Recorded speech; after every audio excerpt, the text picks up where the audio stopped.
Hi everyone, it's great to see you today and thanks for tuning in. You know, I just came back from getting my car washed right now, and I just wanted to, I had this thought and I want to share with you just our work ethics, what it's all about. And I was so amazed because I went to get my car washed, and then after the car was washed, there was a man that was drying off my car and toweling down the windows and wiping the tires and everything.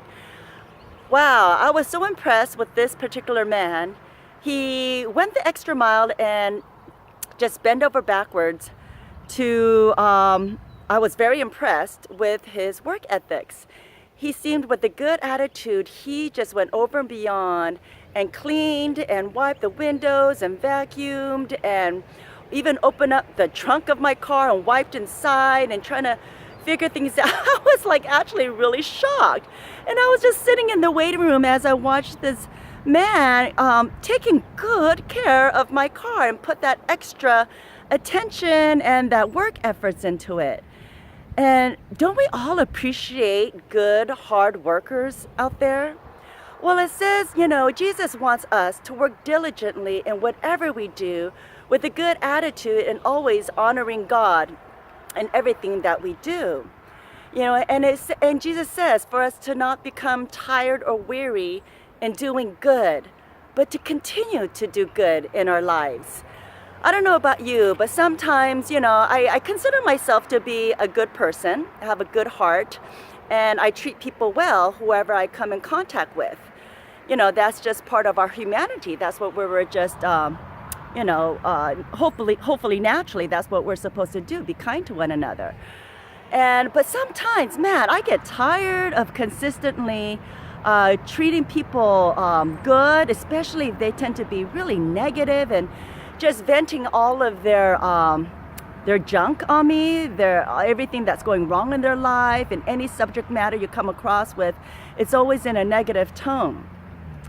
Well, you know, finally, this one person I remember, I've known this person for years, and every time I'm in contact with this person, there they go, you know, just venting out and saying everything negative. And I had to like protect and guard my energy, and I had to stop this person and say, you know, can you tell me something positive? Because this person was just on a roll, you know, just saying something negative. And I used to take it all in once upon a time, because me being the nice person.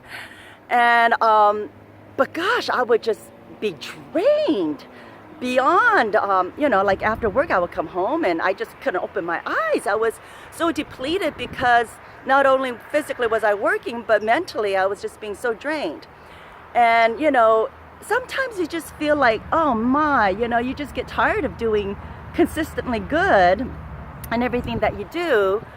But I encourage you today, just be encouraged. And God says, never get tired or weary of doing good.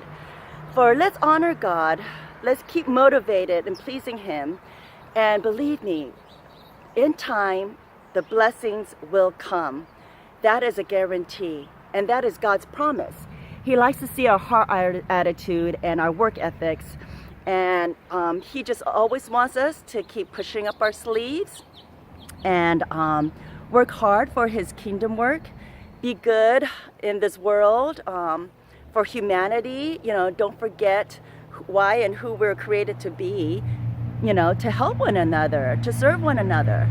But have you noticed there's people around us who are just walking around with like bandages and wounds inside of them, you know, and all of us are broken people. It says in James 3:2 that we all stumble and fall.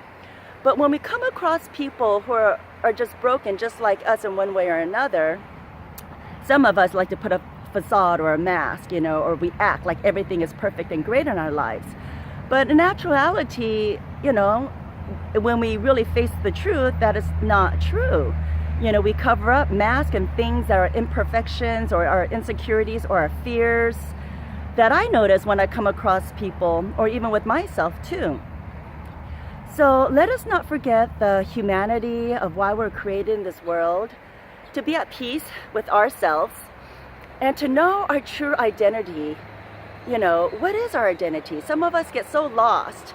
You know, I heard that the number one word that was this year that was Googled was the word identity. Let's think about that for a second. Identity. Wow. You know, a lot of people don't know who they are, or maybe with the family origin where they come from, or their sex, or, you know, just a lot about ourselves. You know, we don't know our true identity, and we can get so lost and not sure. We have a lot of uncertainties in our lives. You know, what do we want to do, you know, for our life, our future? What's our purpose? What's our goal? You know, why am I even here existing in this world of ours? You know, what good can I do for the society? But identity, I want to encourage you today. If you feel a little lost or a little puzzled with your identity today, God makes it crystal clear in His Word, in His promises, in His truth, in the Scriptures, that we are, let us find our identity in Christ, in Jesus. When we find and we see who we are in Christ, that affects our whole being. It affects how we live in this world. It affects our posture, our walk, our stance. It affects our wanting to do good and to keep on doing good even though we grow tired and weary. Our identity in Christ is everything. And I encourage you, maybe we don't know our identity in Christ, or we need to be reminded today on who we are and whose we are. We're God's children, and we are believers in Him, and He cares for us deeply, loves us, always promises to never forsake us or leave us in any way. He comforts us and gives us wisdom and guidance. When we find our true identity in Christ and realize and know that we have the power of God's Spirit and His resurrection within each and every one of us, that strengthens us.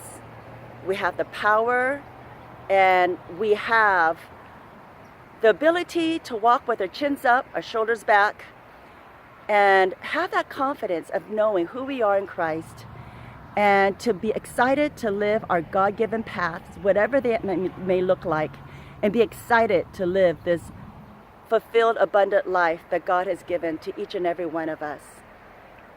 Thank you so much for tuning in today, and I hope that something I said may encourage you and resonate in your heart.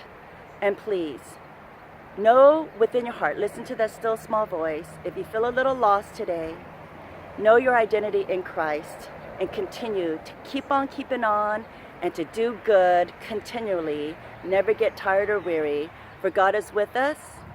And let's put a big smile on His face, and you will be amazed on how much your life will change, and you'll have a really great turnaround. God bless you. Please subscribe to my YouTube channel, and I'll see you next week. Thank you so much. Goodbye.